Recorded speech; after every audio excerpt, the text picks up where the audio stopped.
CK मराठीमध्ये आपलं स्वागत आहे। CK मराठी।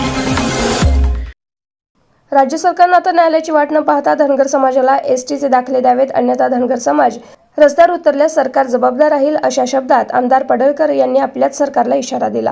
सांगलीच्या आरेवाडी इथं आयोजित दसरा मेळाव्यात ते बोलत होते। 60 दिवसात धनगर आरक्षण अंमलबजावणीचं आश्वासन सरकारकडून देण्यात आलं होतं। आता 31 दिवस झाले पण एकही पाऊल उचलण्यात आलं नाही। त्यामुळे 29 दिवसानंतर धनगर समाज रस्त्यावर उतरेल। 21 नोव्हेंबर रोजी राज्यातील प्रत्येक तहसील कार्यालयासमोर धरणे आंदोलन करण्यात येतील। 11 डिसेंबर रोजी हिवाळी अधिवेशनादरम्यान नागपूर इथल्या विधान भवनाला घेराव घालण्याचा इशारा देखील आमदार गोपीचंद पडळकर यांनी दसरा मेळाव्यातून दिला आहे। त्याचबरोबर धनगर समाजाच्या आरक्षण अंमलबजावणीसाठी समस्त धनगर समाजानं देखील तीव्र आंदोलनाची तयारी ठेवावी असं आवाहन केलं आहे। बघा, देवाचे देव महादेव शिवजी यांच्या नावानं आणि मल्हारी मार्तंड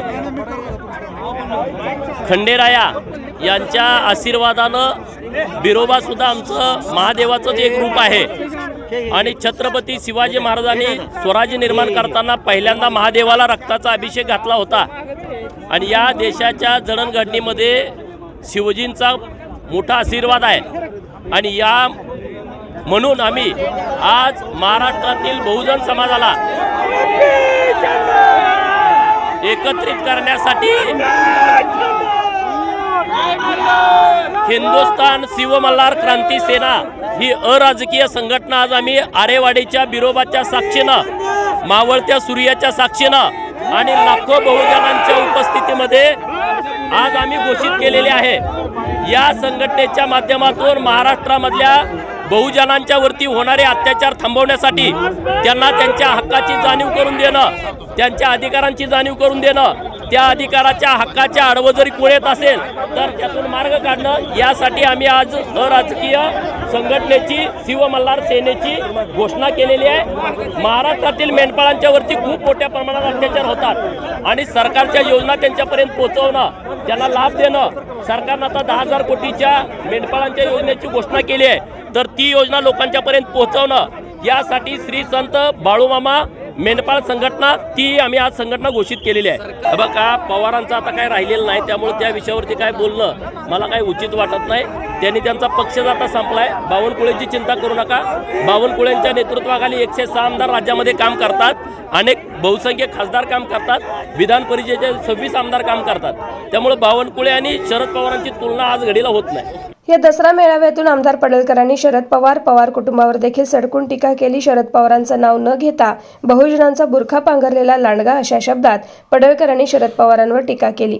आता 5Gचा जमाना आहे, त्यामुळे समस्त बहुजन समाजानं STDच्या गुलामातून बाहेर पडावं आणि STD म्हणजे साहेब, ताई, दादा असं असल्याचं स्पष्ट केलं आहे। हा GR बघितल्यानंतर महाराष्ट्रातल्या धनगरांना राज्य सरकारच अंमलबजावणी करू शकतं। हे इतके सगळे GR दिलेले आहेत, परंतु अजून काही हालचाल नाही। मी आपल्या माध्यमातून सरकारला सांगतो की ताबडतोब तुम्ही कमिटी जाहीर करा आणि ती कमिटी छत्तीसगड, बिहार, मध्य प्रदेश आणि तेलंगणा सरकारकडे ही माहिती घेण्यासाठी पाठवा, ताबडतोब पाठवा। कारण तुम्ही आता वेळ दिली 60 दिवसाची आणि आज 31 दिवस झाले, 29 दिवस सरकारच्या हातामध्ये आहे।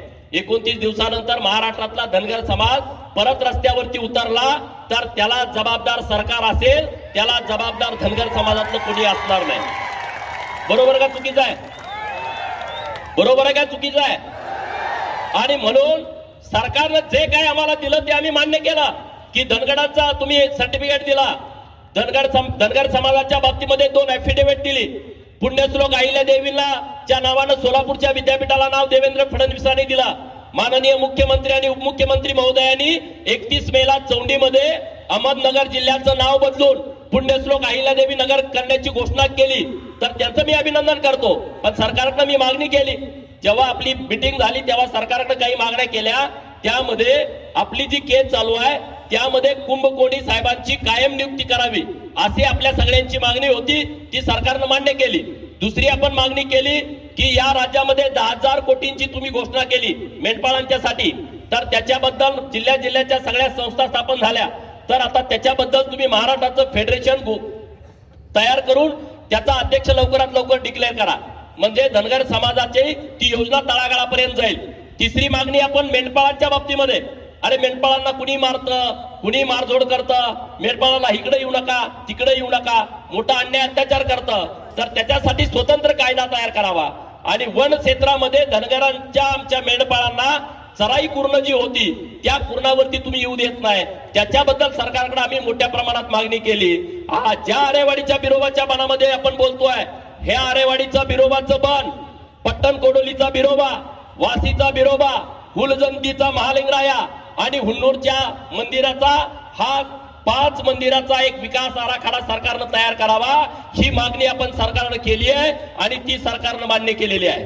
म्हणजे हा विकासाचा आराखडा सरकारनं तयार करावा आणि 200 कोटी रुपये हे बिरोबाच्या बनामध्ये सरकारनं खर्ची करावेत, ही आपली मागणी सरकारकडे होती. मित्रांनो, महाराजा यशवंतराव होळकर यांचं जन्मगाव वापगाव, तो किल्ला ताब्यात घेण्यासाठी आपण सगळेजण संघर्ष करतोय आणि सरकारनं आता निर्णय केलाय तो की वापगावचा किल्ला हे राज्य सरकारच्या ताब्यामध्ये घेऊन तिथं महाराजा यशवंतराव होळकर यांच्या उंचीला साजेच असे स्मारक बांधायचा सरकार निर्णय घेत आहे. ती मागणी आपण सरकारकडे रेटून लावून धरलेली आहे. असे अनेक विषय आपण सरकारकडे मागणी करतोय, सरकारकडे पाठपुरावा करतोय, परंतु आपण गावगाड्यातले सगळे छोटे छोटे समाज एकत्रित येणं गरजेचं आहे. गरीब मराठा समाज, ओबीसी समाज, मायनर ओबीसी समाज, भटके विमुक्त, भटक्या जमाती, पालात राहणारी लोक, हे सगळ्या लोकांना आपल्याला एकत्रित करायचं आहे. आज दौलत नाना इथं आहेत, शिवानंदजी इथं आहेत, ताकदीनं ते बोलले, माननीय खाडे डॉक्टर साहेब बोलले, काही अनेक लोकांना बोलायचं होतं पण वेळेअभावी बोलू शकले नाही. आणि म्हणून आपण सगळे जोपर्यंत एकत्रित येत नाही, संघटित होत नाही, आपल्याला आपल्या हक्काची अधिकाराची जाणीव होत नाही, तोपर्यंत आपण काहीच करू शकत नाही. आणि म्हणून आपण ठरवलं, आज आपण बिरोबाच्या बनामध्ये आहे, हा शिवाचा महादेवाचा अवतार आहे. बिरोबा शिव हे आपल्या सगळ्यांचं मूळ दैवत आहे, मूळ पुरुष आहे आणि म्हणून या देशाच्या जडणघडणीमध्ये महादेवाचा मोठा सहभाग आहे. आणि म्हणून शिव यांच्या नावानं, मल्हारी मार्तंड यांच्या नावानं मी आज आरेवाडीच्या बिरोबाच्या साक्षीनं, आपल्या मावळत्या सूर्याच्या साक्षीनं या महाराष्ट्रातल्या बहुजनांना एकत्रित करण्यासाठी, या महाराष्ट्रातल्या बहुजनांना संघटित करण्यासाठी हिंदुस्थान शिव मल्हार क्रांती सेनेची घोषणा आज करतोय की ही अराजकीय संघटना असेल पण महाराष्ट्रातल्या बहुजनांच्यासाठी काम करेल, बहुजनांना जोडण्यासाठी काम करेल, बहुजनांना एकत्रित करण्यासाठी काम करेल, त्यांना अन्यायाला वाचा फोडण्यासाठी काम करेल. यासाठी ही शिव मल्हार सेना महाराष्ट्रामध्ये मोठ्या ताकदीनं काम करेल. येत्या महिन्या 2 महिन्यामध्ये याची पूर्ण आपण रचना करू. याच्यासाठी आपण सगळी सिस्टीम व्यवस्थितपणे लावू. मुंबईमध्ये त्याचं ऑफिस असेल, त्यामधून काम कसं करायचं, कशा पद्धतीनं करायचं, याचं व्यवस्थितपणे आपण प्लॅनिंग करू. महाराष्ट्रातल्या सगळ्या लोकांना, तुम्हाला मान्य आहे का? हे मान्य आहे का? सगळ्यांचा सपोर्ट आहे का? हात वर करून सांगा की आपली एक अराजकीय संघटना असावी असं कुणाकुणाला वाटतंय त्यांनी दोन्ही हात वर करा. नाव योग्य आहे का? आणि त्यामुळं ही संघटना मोठ्या प्रमाणात काम करेल. मेंढपाळांच्यासाठी संत बाळूमामा मेंढपाळ संघटना ही मी आज घोषित करतोय. ही संघटना फक्त मेंढपाळांच्यासाठी काम करेल. सोशल मीडियात तर काम आपल्या जोरात चालू आहे. तर हे आपल्याला व्यवस्थितपणे इथून पुढच्या काळामध्ये महाराष्ट्रात आपल्याला या सगळ्या विषयामध्ये जायचं मित्रांनो. आणि म्हणून धनगर समाजाच्या आरक्षणाच्या लढाईमध्ये आपल्याला सहभाग घ्यावा लागेल.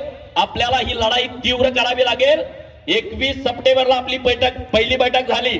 आज 22 ऑक्टोबर आणि 21 नोव्हेंबरला 60 दिवस पूर्ण होत आहेत.